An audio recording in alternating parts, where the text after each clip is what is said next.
chicken.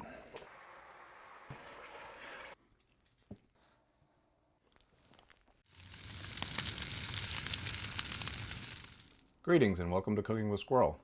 If you're new here, I'm the Squirrel. Today we're making some easy cheat stovetop pulled chicken barbecue. Let's get into it. I developed this recipe for my youngest son, Cameron, who does not enjoy cooking much. I made it a choose your own adventure style recipe where you can take the simplest approach and still get a pretty decent outcome, or you can take a little extra time and effort and make something with a bit more oomph to it. This recipe can be used as a base for a ton of shredded chicken dishes. At its heart, it is just a braised chicken recipe that focuses on ending up with a tender and moist pulled chicken. From there, you could go in many different directions with it. So let's get started. Core of the recipe are some family packs of chicken thighs, which can be either bone-in, skin-on, or boneless, skinless. For today's recipe, we're going to go boneless, skinless. If you go with the bone-in, skin-on, it's a little more work, but you get a whole lot more chicken flavor. Our first step is going to be getting these chicken thighs out of the packs and into this pot. And we'll want to confirm that there are no bits of cartilage left in the thighs. It's disconcerting to bite into a chunk of cartilage. And we will start working these into the pot. So we'll just peel these open, check if there's any cartilage. If there's none, throw it in the pot. There we go. You can see a piece of cartilage still attached here, and actually maybe even a piece of bone. So we're gonna slice that out of there.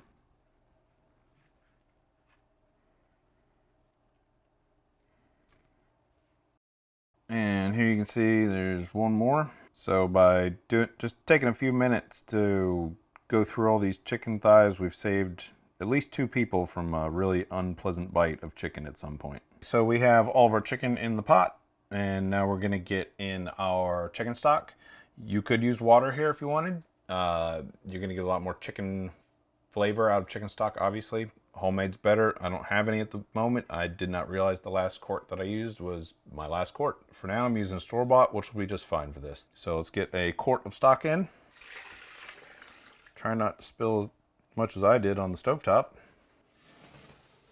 Okay, now that we have all of our chicken in and we have our stock in, we're going to make sure that everything's kind of nestled down in the liquid, which looks like we're good on liquid.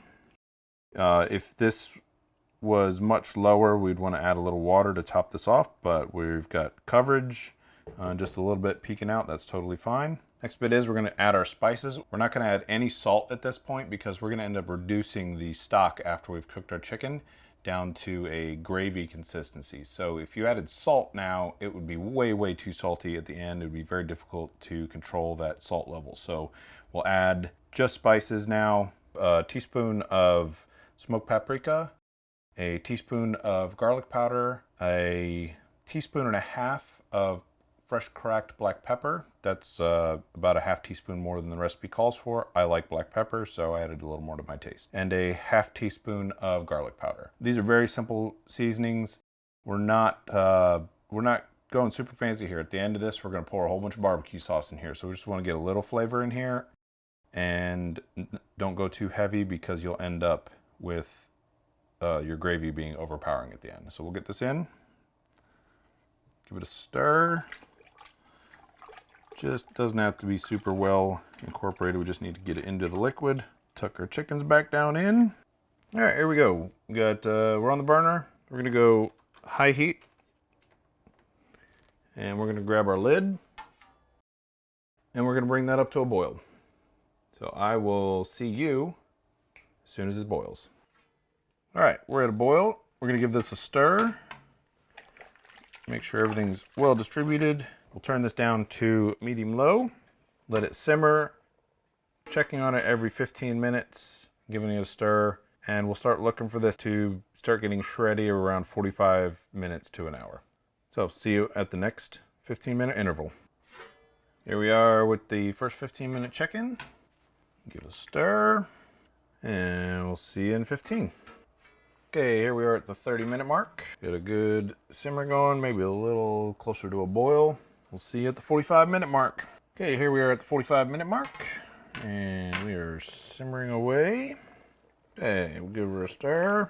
We're getting kind of close on some of these. You can basically separate some of these chunks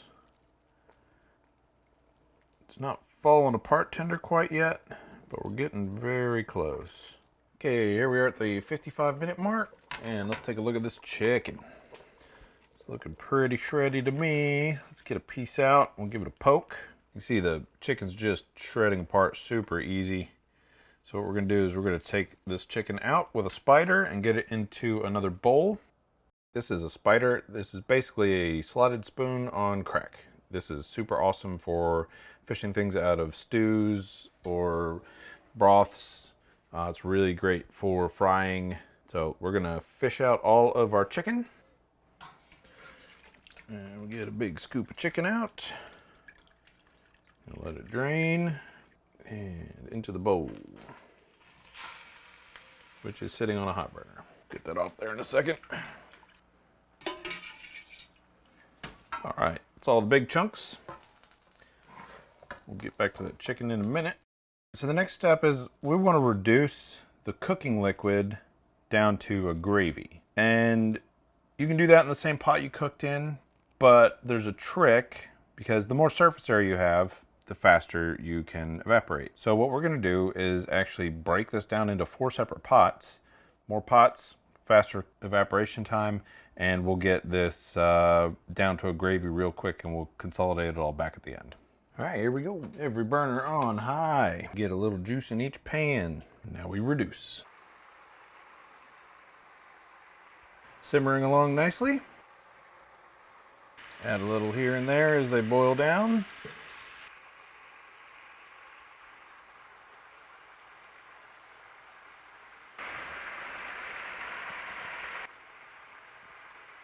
If there are any accumulated juices in the pan with the chicken in it, go ahead and drop those in to reduce those as well. Okay, we are almost to where we want to be. Basically, we're making a kind of like a chicken demi-glace kind of situation here. We're just really cooking this down, making it thick and glossy and just really, really chickeny. We don't want it to be too wet because when we add it back to the chicken, we don't want it to be too sloppy. All right, we're going to turn this off, let the residual heat do what it's doing, and we are going to drop our chicken back in here. There we go, 9 pounds of chicken. Now, here comes my favorite trick. You could use forks, you could use your hands if you wanted to shred it while it was off to the side. I like a potato masher. So you just give it a couple squishes. It will get the breakup started. Once you've kind of disrupted the structural stability of a piece, when you stir it, it'll just all kind of fall apart. Let's give that a stir. There we go. We've got a big old pot of the chickeniest chicken you've ever chickened. Taste for seasoning. Pretty tasty. We need to add a good bit of salt. And I'm going to add a little bit extra black pepper. Give it a stir. You can see all that chicken's just shredded apart, almost no effort. A couple squishes with the potato masher, a couple stirs. You get all that chicken jus back through the chicken. You can see how moist it looks. You can hear how moist it is. I'm gonna keep half to the side as just shredded chicken for some meals for later in the week, and then we're gonna make barbecue with the rest. Okay, in with some barbecue sauce. We'll start light and mix it in. You can always add more, you can't take it away. And we're gonna simmer this in to get it really infused into the chicken. I can tell by the color that that is not gonna be enough. But I can tell by the smell that it's gonna be delicious.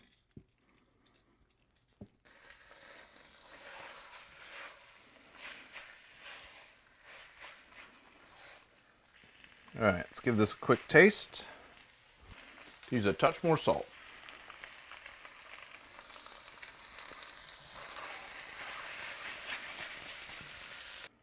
All right, barbecue chicken's done. Let's build some sandwiches. So I've got some Tangzhong milk bread rolls from the recipes from Joshua Weissman.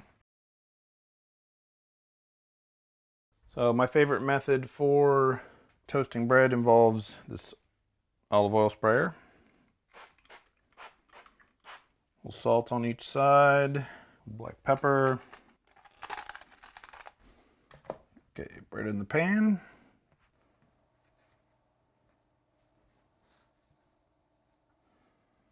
There we go. 2 toasted buns. Let's build some sandwiches. Start with a big dollop of barbecue chicken. We're making 2 because my son is going to join us for a taste test. Cameron will take his just like that, nothing else on it. I, on the other hand, am going to take a big dollop of coleslaw. And on top of the coleslaw, I will do some assorted pickled peppers. All right, sandwiches are ready. Cameron, my youngest son, has joined us to taste test the barbecue chicken. So he's got his sandwich over there. I've got mine. And you want to go same time? Yeah, sure. All right, let's cap them. Cap them. Might need some squishing because mine's fat. Why are you squishing? Mine's full of lots more stuff than yours. Oh. All right. Let's get this in our face holes. That's good. Oh, yeah, no, it's really good. Ooh. It's also all over my face. I like the buns. Yeah, these are good buns. Like I said earlier, these are Joshua Weissman's Tangzhong milk bread buns. Really, really tasty. Definitely worth the effort, and the recipe for those will be linked in the description. Barbecue chicken's good. It's super easy. We got all this, all this chicken done in almost no time, and we've got food for the rest of the week. Mine's got a lot of crunch from the coleslaw and some spice and tang from the peppered pickles, or peppered pickles, pickled peppers. Tongue twister. You got anything else to say about the sandwich? No. You happy with it? Oh, yeah. All right. I'm going to be destroying this for the rest of the week. Sounds good, man. You can grab your sandwich and run if you want now.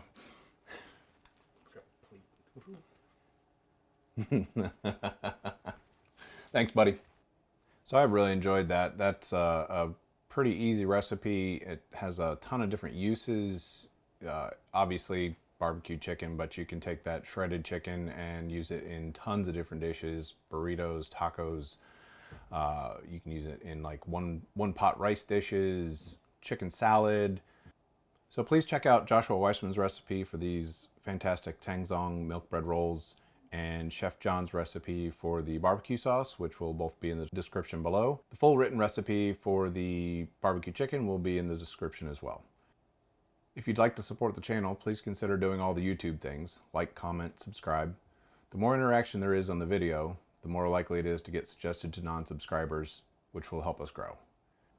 The default behavior of the notification bell after you subscribe is to get some notifications. If you give it a tickle and select all, you will get notified for all of my upcoming content. And if you could do me a favor, go out and do something nice for someone today.